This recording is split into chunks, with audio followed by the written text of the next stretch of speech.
Salam budaya. Selamat berjumpa para pecinta sejarah Nusantara.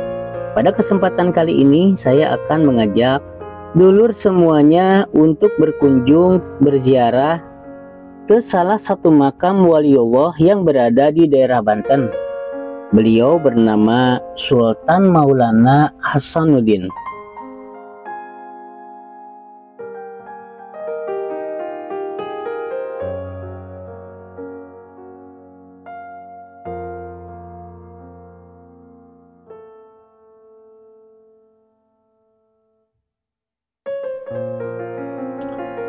Sultan Maulana Hasanuddin merupakan putra dari Sunan Gunung Jati dari ibu yang bernama Nyai Kawunganten.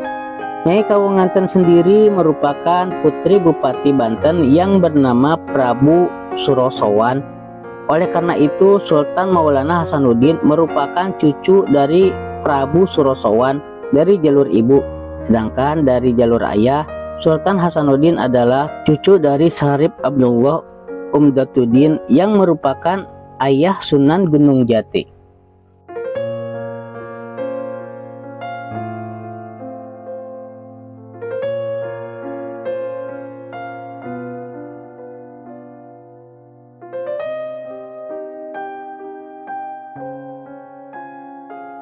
Sultan Maulana Hasanuddin merupakan pendiri Kesultanan Banten yang dinobatkan menjadi raja pada tahun 1525 Masehi.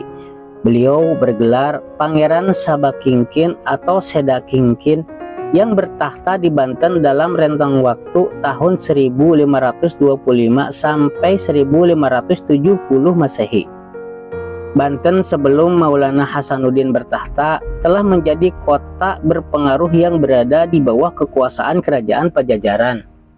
Sepeninggal Prabu Surosowan, pemerintahan Banten diwariskan kepada putranya yang bernama Pangeran Arya Surajaya atau Prabu Pucuk Umun. Sesuai wasiat ayahnya, Prabu Pucuk Umun bertekad memegang teguh ajaran Sunda Wiwitan yang telah mereka yakini secara turun-temurun. Hal inilah yang membuat hubungannya dengan keponakannya Maulana Hasanuddin menjadi kurang baik sebab Maulana Hasanuddin berupaya menyebarkan agama Islam di daerah Banten.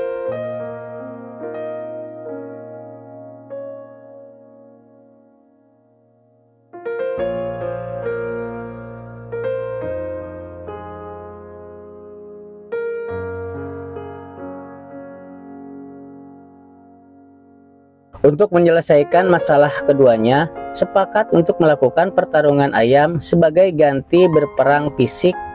Pertarungan ayam tersebut dimenangkan oleh Maulana Hasanuddin, sedangkan Prabu Pucuk Umun yang kalah memilih untuk meninggalkan daerah Banten.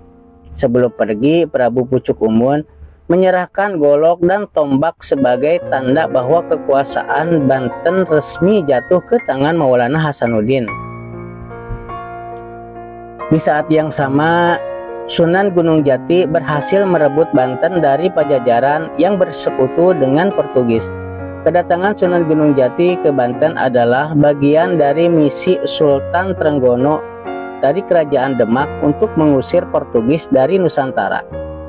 Setelah berhasil menguasai Banten, Sunan Gunung Jati segera mengambil alih pemerintahan, akan tetapi tidak mengangkat dirinya menjadi raja. Beliau kembali ke Cirebon setelah menyerahkan Banten kepada putranya yakni Maulana Hasanuddin.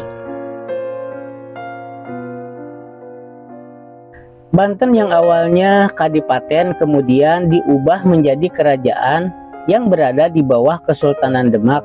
Dengan begitu Maulana Hasanuddin resmi menjadi raja pertama di Kesultanan Banten.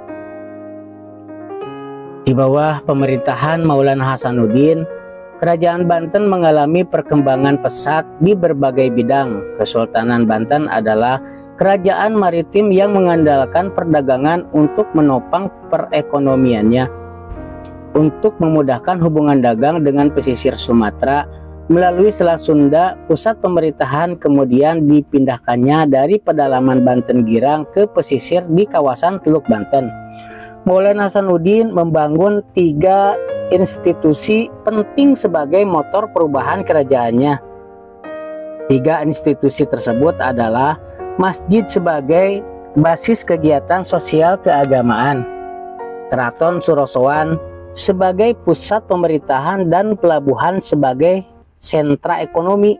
Di tangan Sultan Maulana Hasanuddin, Banten dikenal sebagai bandar besar yang menjadi persinggahan utama dan penghubung antara pedagang Arab, Parsi, India, dan Cina dengan negara-negara di Nusantara. Selain itu, Kesultanan Banten juga menguasai Lampung yang banyak menghasilkan rempah-rempah. Di era Sultan Maulana Hasanuddin, Banten dapat melepaskan diri dari Demak pada tahun 1568 Masehi.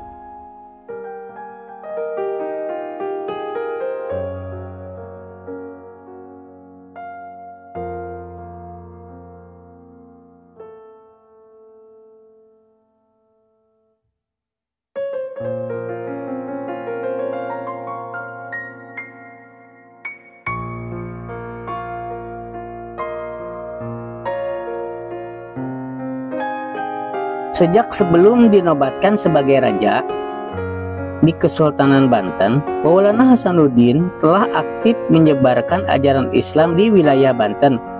Dalam menjalankan dakwahnya, beliau berkeliling dari satu daerah ke daerah lain hingga akhir hayatnya. Maulana Hasanuddin terus berusaha mengislamkan orang-orang yang belum tersentuh Islam di daerah Banten. Atas jasanya itu, Banten menjadi salah satu pusat penyebaran Islam di Nusantara pada masa perkembangannya. Bahkan banyak orang-orang dari luar Banten yang sengaja datang untuk belajar ilmu agama Islam ke daerah Banten.